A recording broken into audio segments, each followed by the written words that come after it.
আমাদের আজকের এই এক্সপ্লেনারের সবাইকে দারুণ উৎসাহের সাথে স্বাগত জানাচ্ছি। আচ্ছা, সত্যি করে বলুন তো, অ্যাকাউন্টিং বা হিসাব নিকাশ শব্দটা শুনলে কি চোখের সামনে শুধু নীরস কিছু অঙ্ক আর খাতা ভর্তি একগাদা সংখ্যার কথা ভেসে ওঠে? বেশিরভাগ মানুষই কিন্তু এমনটা ভাবেন। তবে মজার ব্যাপার হলো, অ্যাকাউন্টিং মোটেও তাময়। বরং এটিকে বলা যায় একদম জীবন্ত আর গতিশীল একটা ব্যাপার। সহজ কথায় এটি হলো ল্যাঙ্গুয়েজ অফ বিজনেস বা কারবারের ভাষা। হ্যাঁ, ঠিকই শুনেছেন। এই ভাষার মাধ্যমেই একটি ব্যবসা প্রতিষ্ঠান মূলত আমাদের সাথে কথা বলে। তো চলুন শুরু করা যাক। এখন প্রথমেই যে ইন্টারেস্টিং প্রশ্নটা মাথায় আসে তা হল, হিসাব নিকাশ কি আসলে একটি আর্ট বা কলা, নাকি এটি পুরোপুরি একটি বিজ্ঞান? বিজ্ঞানের মতোই কিন্তু এর নিজস্ব কিছু সুনির্দিষ্ট নিয়ম, নীতি আর সূত্র আছে। কিন্তু এই নিয়মগুলোকে যখন আপনি বাস্তব কোনো জটিল পরিস্থিতিতে প্রয়োগ করতে যাবেন, তখন আপনার দরকার হবে নিজস্ব দক্ষতা আর বিচার বুদ্ধির। আর ঠিক এই জায়গাতেই এটি একটি আর্ট বা কলায় পরিণত হয়। অর্থাৎ এক কথায় বলতে গেলে এটি বিজ্ঞান আর কলা, এই দুটোরই একটা অপূর্ব কম্বিনেশন। আজকের এই পুরো আলোচনায় আমাদের এজেন্ডায় থাকছে মোট ৬টি টপিক। ১.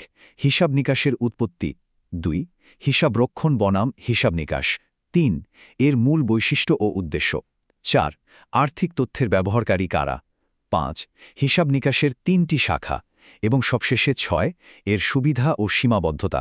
চলুন, কথা না বাড়িয়ে সরাসরি মূল টপিকে চলে যাই। তো আমাদের ১ নম্বর সেকশন, হিসাব নিকাশের উৎপত্তি, বিনিময় প্রথা থেকে হিসাবের বই। চলুন একটু ইতিহাসে ফিরে যাই আর জানার চেষ্টা করি আধুনিক এই হিসাব নিকাশ ব্যবস্থার আদৌ কেন জন্ম হয়েছিল। একদম শুরুর দিকে মানুষের চাহিদা ছিল বেশ সীমিত। তখন চলত বার্টার সিস্টেম বা বিনিময় প্রথা। মানে, আপনার কাছে চাল আছে, আমার কাছে ডাল আছে, ব্যাস আমরা অদল বদল করে নিলাম। এরপর মানুষের চাহিদা যখন আরও বাড়ল, তখন বিনিময়ের মাধ্যম হিসেবে চলে এলো মুদ্রা। আর ঠিক তখনই শুরু হলো আসল সমস্যা।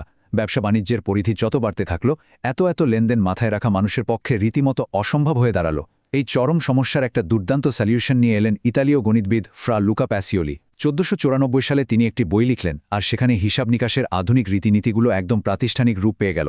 এই যুগান্তকারী কাজের জন্যই তাকে হিসাব বিজ্ঞানের জনক বলা হয়। এবার আসা যাক ২ নম্বর সেকশনে, হিসাব রক্ষণ বনাম হিসাব নিকাশ। পার্থক্যগুলো জেনে নেই।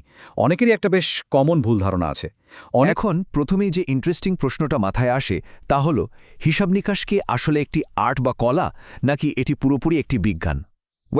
বিজ্ঞানের মতোই কিন্তু এর নিজস্ব কিছু সুনির্দিষ্ট নিয়ম, নীতি আর সূত্র আছে। কিন্তু এই নিয়মগুলোকে যখন আপনি বাস্তব কোনো জটিল পরিস্থিতিতে প্রয়োগ করতে যাবেন, তখন আপনার দরকার হবে নিজস্ব দক্ষতা আর বিচার বুদ্ধির। আর ঠিক এই জায়গাতেই এটি একটি আর্ট বা কলায় পরিণত হয়। অর্থাৎ এক কথায় বলতে গেলে এটি বিজ্ঞান আর কলা, এই দুটোরই একটা অপূর্ব কম্বিনেশন। আজকের এই পুরো আলোচনায় আমাদের এজেন্ডায় থাকছে মোট ৬টি টপিক। ১. হিসাব নিকাশের উৎপত্তি।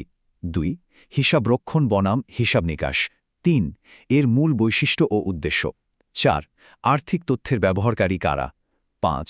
হিসাব নিকাশের ৩টি শাখা। এবং সবশেষে ৬. এর সুবিধা ও সীমাবদ্ধতা। চলুন, কথা না বাড়িয়ে সরাসরি মূল টপিকে চলে যাই। তো আমাদের ১ নম্বর সেকশন, হিসাব নিকাশের উৎপত্তি, বিনিময় প্রথা থেকে হিসাবের বই। চলুন একটু ইতিহাসে ফিরে যাই আর জানার চেষ্টা করি আধুনিক এই হিসাব নিকাশ ব্যবস্থার আদৌ কেন জন্ম হয়েছিল। একদম শুরুর দিকে মানুষের চাহিদা ছিল বেশ সীমিত। তখন চলত বার্টার সিস্টেম বা বিনিময় প্রথা।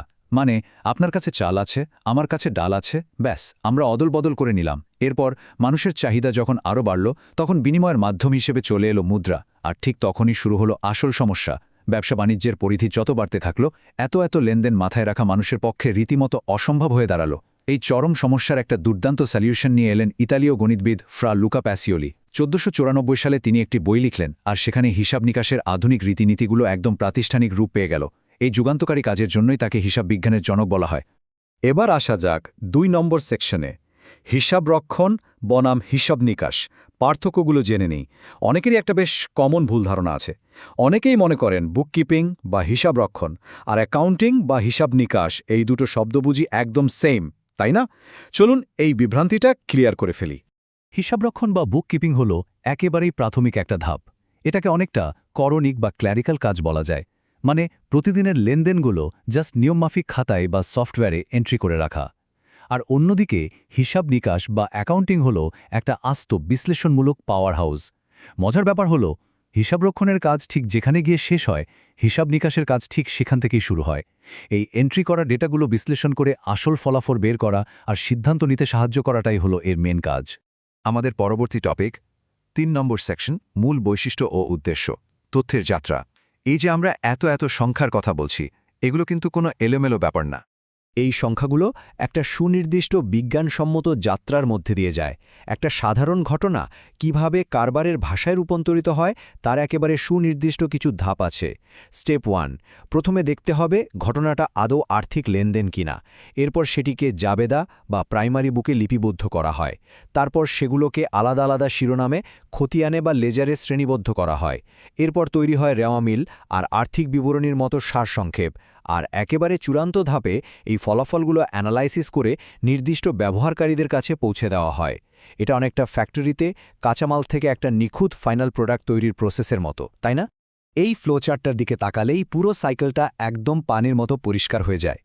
এখানে খুব স্পষ্টভাবেই দেখা যাচ্ছে কিভাবে আর্থিক লেনদেন চিহ্নিতকরণ থেকে শুরু হয়ে জাবেদা, খতিয়ান আর সারসংক্ষেপণের মাধ্যমে তথ্যগুলো শেষ পর্যন্ত ব্যবহারকারীদের হাতে গিয়ে পৌঁছাচ্ছে। সবচেয়ে ইন্টারেস্টিং ব্যাপার হলো মাঝখানে হিসাবরক্ষণ আর হিসাব নিকাশের যে সীমারেখা বা বাউন্ডারিটা আছে সেটাও এখানে চমৎকারভাবে ফুটে উঠেছে। পুরো যাত্রাপাঠটা বোঝার জন্য এর চেয়ে পারফেক্ট ম্যাপ আর কি হতে পারে? 4 নম্বর সেকশন, আর্থিক তথ্যের ব্যবহারকারী। এই তথ্য কার প্রয়োজন? এতক্ষণ তো আমরা দেখলাম কিভাবে অ্যাকাউন্টিং কাজ করে।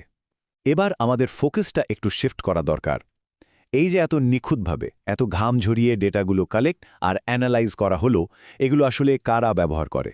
কারবারের এই তথ্যের ওপর আসলে কাদের তীক্ষ্ণ নজর থাকে তা জানতে তথ্যের এই ভোক্তাদের খুব সুন্দরভাবে দুটো প্রধান ক্যাটাগরিতে ভাগ করা যায়। চলুন দেখে নিই এই দুই দলে কারা কারা আছেন। একদিকে আছেন অভ্যন্তরীণ ব্যবহারকারী বা ইনসাইডার, যেমন মালিক, ব্যবস্থাপক বা কর্মচারীরা। তারাই ডেটাগুলো ব্যবহার করেন প্রতিষ্ঠানকে সঠিক পথে চালানোর জন্য, সিদ্ধান্ত নেওয়ার জন্য আর ফিউচার প্ল্যানিংয়ের জন্য। অন্যদিকে আছেন বাহ্যিক ব্যবহারকারী বা আউটসাইডার, যেমন ব্যাংক বা বিনিয়োগকারীরা। তারাই তথ্যগুলো ঘেঁটে দেখতে চান যে এই কোম্পানিতে টাকা ইনভেস্ট করা বা লোন দেওয়াটা আদৌ সেফ কিনা, নাকি পুরোটাই ঝুঁকির ব্যাপার। এমনকি সরকারও কিন্তু এই রিপোর্টের দিকে তাকিয়ে থাকে সঠিক কর বা ট্যাক্স নির্ধারণ করার জন্য। অর্থাৎ এক দলের মোটিভ কিন্তু একেবারেই এক রকম। আমাদের 5 নম্বর সেকশন, হিসাব নিকাশের 3টি শাখা, ভাষার বিশেষায়িত রূপ। বুঝতেই পারছেন, সময়ের সাথে সাথে ব্যবসা বাণিজ্যের আকার যখন বিশাল হতে শুরু করল, তখন একটা মাত্র বেসিক সিস্টেম দিয়ে তো আর সবার চাহিদা মেটানো সম্ভব হচ্ছিল না। ফলে কারবারের এই ভাষাটিও নিজেদের প্রয়োজন অনুযায়ী 3টি স্পেশালাইজড শাখায় ভাগ হয়ে গেল। এর প্রথম শাখাটি হল আর্থিক হিসাব নিকাশ বা ফাইন্যান্সিয়াল অ্যাকাউন্টিং। এটাকে আমরা একটা প্রথাগত স্কোর কার্ড বলতে পারি। সারা বছর ধরে যত সব লেনদেন হলো তার ভিত্তিতে বছর শেষে কোম্পানির আসলে লাভ হলো না লস হলো সেটা বের করাই এর মূল কাজ। মূলত কোম্পানির বাইরের মানুষগুলোকে প্রতিষ্ঠানের আর্থিক স্বাস্থ্য কেমন সেটা জানানোর জন্যই এ শাখাটি কাজ করে। দ্বিতীয় শাখাটি হল পরিব্যয় হিসাব নিকাশ বা কস্ট অ্যাকাউন্টিং। ধরুন একটা কোম্পানি কলম তৈরি করে। এখন একটা কলম বানাতে ঠিক কত টাকা খরচ হলো, কোন জায়গায় খরচটা আরেকটু কমানো যায়, কিভাবে অপচয় বন্ধ করে প্রফিট ম্যাক্সিমাইজ করা যায়, এই অত্যন্ত ক্রুশিয়াল অভ্যন্তরীণ হিসাবগুলো রাখাই হলো কস্ট অ্যাকাউন্টিংয়ের কাজ। আজকের এই তুমুল প্রতিযোগিতামূলক বাজারে টিকে থাকতে হলে এর কিন্তু কোনো বিকল্প নেই। আর তৃতীয় শাখাটি হল পরিচালন বা ম্যানেজমেন্ট অ্যাকাউন্টিং। এটি হলো কর্পোরেট লিডারদের জন্য সবচেয়ে পাওয়ারফুল একটা স্ট্র্যাটেজিক টুল। আগের দুটো শাখা থেকে পাওয়া ডেটাগুলোকে এমনভাবে প্রসেস আর প্রেজেন্ট করা হয় যাতে ম্যানেজমেন্ট খুব সহজেই বুঝতে পারে ভবিষ্যতে তাদের কোন স্ট্র্যাটেজি নিতে হবে, কোথায় পলিসি চেঞ্জ করতে হবে আর কোন ডিপার্টমেন্টের নিয়ন্ত্রণ বাড়াতে হবে। দেখতে দেখতে আমরা চলে এসেছি একেবারে শেষ সেকশনে, 6 নম্বর, সুবিধা এবং সীমাবদ্ধতা, বাস্তবতার নিরিখ। এতক্ষণ তো আমরা দেখলাম অ্যাকাউন্টিং কতটা শক্তিশালী একটা সিস্টেম, কিন্তু প্রশ্ন হলো এর কি কোনো দুর্বলতা নেই? চলুন একটা রিয়ালিটি চেক করে নেওয়া যাক। এর অনস্বীকার্য সুবিধাগুলোর পাশাপাশি আমরা এখন কিছু অবাক করার সীমাবদ্ধতাও দেখব। আধুনিক যুগে একটা ব্যবসাকে টিকিয়ে রাখার জন্য এই ব্যবস্থাটি যে কতটা অপরিহার্য তা এর সুবিধাগুলো দেখলেই বোঝা যায়। মানুষের স্মৃতি তো লিমিটেড, সবকিছু মনে রাখা সম্ভব না, কিন্তু হিসাবের বই সবকিছু একেবারে নিখুঁতভাবে মনে রাখে। এটি আয়কর নির্ধারণে সাহায্য করে, যে কোনো আইনি ঝামেলায় আদালতে একদম সলিড প্রমাণ হিসেবে কাজ করে, আর সর্বোপরি ম্যানেজমেন্টকে সিদ্ধান্ত নিতে দারুণভাবে গাইড করে। কিন্তু একটু দাঁড়ান, অ্যাকাউন্টিং সিস্টেম কিন্তু 100% পারফেক্ট নয়। এর সবচেয়ে বড় ব্লাইন্ড স্পটটা হলো এটি শুধুমাত্র টাকার অঙ্কে মাপা যায় এমন জিনিসই হিসেবে রাখে। কর্মীদের সততা বা ম্যানেজমেন্টের দক্ষতার মতো ভীষণ গুরুত্বপূর্ণ গুণগত বিষয়গুলোকে এটি পুরোপুরি ইগনোর করে যায়। তাছাড়া এটি অনেক ক্ষেত্রেই অনুমান বা এস্টিমেটের উপর নির্ভরশীল এবং পুরনো ঐতিহাসিক দামের উপর ভিত্তি করে তৈরি হয়। তবে সবচেয়ে বড় ভয়ের জায়গাটি হল উইন্ডো ড্রেসিং, অর্থাৎ চাইলে এখানে আইনি কাঠামোর ভেতরে থেকেই তথ্যকে সুন্দর করে সাজিয়ে গুছিয়ে প্রকৃত অবস্থার চেয়ে অনেক ভালো কিছু দেখানো সম্ভব। আর ঠিক এখানেই আমাদের জন্য সবচেয়ে বড় চিন্তার খোরাকটি লুকিয়ে আছে। যদি নিয়ম মেনেই উইন্ডো ড্রেসিং করে একটি প্রতিষ্ঠানের প্রকৃত খারাপ আর্থিক অবস্থাকে চমৎকারভাবে ঢেকে রাখা যায়, তবে একটু ভেবে দেখুন তো ব্যাপারটা কতটা ভয়ানক। এর ফলে সাধারণ বিনিয়োগকারী থেকে শুরু করে পুরো গ্লোবাল ইকোনমি ঠিক কতটা ঝুঁকির মুখে পড়তে পারে, এই প্রশ্নটি আপনাদের ভাবনার জন্য রেখে গেলাম। আশা করছি আজকের এই এক্সপ্লেনারটি হিসাব নিকাশের জগৎ সম্পর্কে আপনাদের সামনে সম্পূর্ণ নতুন একটি দৃষ্টিভঙ্গি তুলে ধরতে পেরেছে। সবাই ভালো থাকবেন।